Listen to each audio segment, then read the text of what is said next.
Ռիփը դա ինչ որ մեծ տրանսպորտային միջանցք է, որով անցնում են երկաթուղի, ավտոմոբիլային ճանապարհ, այսինքն չի բացառվում, որ անցնում է երկաթուղի, ավտոմոբիլային ճանապարհ, գազամուղ, նավթամուղ, հոսանքալարեր,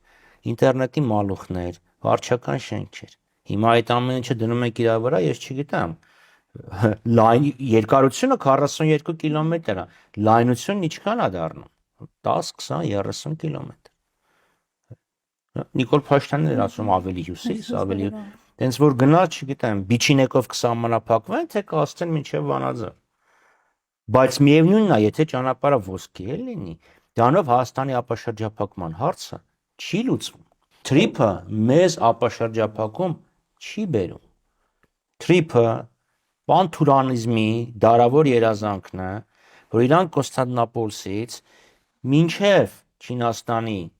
արևմուտք, մինչև ույգուրների հայրենիք, թուրքերի բնորան կապ են ունենում անխոչնդատ։ Սա է մեր օգուտը, որն է ցորեն, որի կարիքը մենք վաղուց չունենք, եթե Հայաստանը ցորենի կարիք ունենար, թող քայլեր ձեռնարկեին Հայաստանի չմշակվող հողատարածքների մակերեսը մեծացնելու համար եւ բենզին, որի կարիքը էլի մենք չունենք, բերել են Հայաստանի բենզինի պահանջարկի մի քանի տոկոսը, գներն իջել են, բա հակամենաշնորհային մարմինները ուր էին նայում, հասկանում եք, չէ՞ որ եթե քո պահանջարկի առաջարկը ավելանում է ընդամենը մի 5%-ով, չեն կարող գները այսքան իջնել։